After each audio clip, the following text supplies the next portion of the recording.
mid ka mida baalasha uu ku duulo jacaylku waa kulamada gaarka ah ee lamaanaha. Marka uu waqti kula qaadanayo gacaliyahaaga ama gacalisadaada waa marka keliya ee aad dareemayso qanaaco nafsad ahaaneed. wiilka ama gabadha badweynta jacaylka dhex dabaalanaya waxaan idiin sheegayaa jacaylkiinu haddii uusan lahayn kulamo qorshaysan waa shaax aan sokor lahayn, cunno aan cusbo lahayn iyo gaari aan darawal lahayn. waxaa laga yaabaa in niyadaada ay ku soo dhacdo taleefon ayaan ka wada hadalnaa, facebookna waa madasha maqal iyo muuqaal aan ku wada kulanno. marka maxaan uga baahanaynaa kulamo toos ah? cajiib. gacaliye ama gacaliso, ma og tahay in sababta keenta saddexeeyaha iyo jacaylka dhalanteedka ah ama beenbeenta ay tahay in lamaanayaashu ay baqiilaan isaragooda? ma og tahay in wejigu uusan u qaybsamin laba qof, laakiin wiilka ama gabadhu way u sahlan tahay in codkooda ay saaxiibo badan ku qanciyaan? waana taasi sababta aan kuu leeyahay ha ogolaan cod cid kale ay kula qaybsan karto ee dooro weji marka aad hor fadhido aad ka akhrisan karto heerka jacaylkiinu uu gaarsiisan yahay. qaabka ugu fiican ee kulamada mucaashiqiinta: wiil yahow, gabadha aad jeceshahay ha ugu yeedhin gurigaaga maalmaha hore ee jacaylkiina, iskana jir guriga saaxiibka ama midka aad iskaabulo ku tahay oo qoyskiinu aysan kula deganayn. ha ku casuumin gacalisadaada haddii uu hadafkaagu yahay dhisidda jacayl mug leh oo midho dhala. kulamada ugu horeeya ee lamaanuhu waxay ku qurux badan tahay inay ka dhacaan guriga gabadha, weliba galbihii xilliga casiriyada oo jawigu uu degan yahay.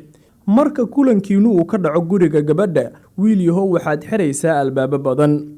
reerka gabadhu waxay dareemayaan in inantoodu ay heshay wehel. waxaad guriga ka dhex helaysaa saaxiibo kale. waxaad halkaas ka akhrisan kartaa nolosha dhabta ah ee gacalisadaada. midna iga ogolow saaxiib, guriga gabadha ha ku daahin inta aad reerka gabadha aad ku abuurayso waax ka mid ah jacaylkiina. gabar yahay, inta aadan gacaliyahaaga ku ballamin gurigiina waa in aad ogaataa waxa saaxiibka uu ka helo. qaabka hagaajinta halka lagu kulmayo gacaliso adiga ayaan kuu deynayaa, laakiin ogow xilligu waa galab, raashin culusna lagama sugayo. keliya isweydii shaax ama cabitaan waxa uu jecel yahay gacaliyahaaga. waa muhiim in dalabka aad ku darsato xanjo ama nacnac kuleyl. iskana jira labadiina in midkiin uu calaaliyo xanjada inta uu kulankiina socdo. qaali, qolka aabbe iyo hooyo ama midka walaalka iyo xaaskiisa fadlan ha ku casuumin gacaliyahaaga, waayo xilliga gabaldhaca ah waa waqtigii raggu ay ku soo laabanayeen guryahooda. sidoo kale ha fadhiisin gacaliyahaaga meel qofkii socdaba uu arki karo. qolka fadhiga haddii aad leedihiin darjiimo doog leh ama meel daashka ka mid ah balse aan kor iyo bari loo maraynin, waxba uma dhibayso gacaliyahaaga oo waad kula kulmi kartaa. alla qurux badanay, ogow in shaar aadan lahayn uusan dhaxanta kaa celin. waxaan ula jeedaa guri aan ahayn gurigiina ama midka aad ku nooshahay. ha ku casuumin wiilka aad jeceshahay. ugu yaraan bishii 2 mar oo aad ku kulantaan guriga gabadha ayaa idiin ah difaac saddexeeye idinka xijaabaya. wiil yahow iga hoosir adag, ha iloobinin hooyada dhashay gacalisadaada ama gabadha iyo wiilka la dhashay boqoradaada in aad saaxiib ka dhigato, si difaaca iyo qadka dhexe ee jacaylkiinu uu dhismo. marka guriga gabadha aad hil badan ka hesho aadna gaarto heer marka gabadha teleefoonkeeda la waayo ama guriga ay ka soo daahdo adiga lagu soo weydiiyo, xilligaas jacaylkiinu waxa uu marayaa meel qurux badan.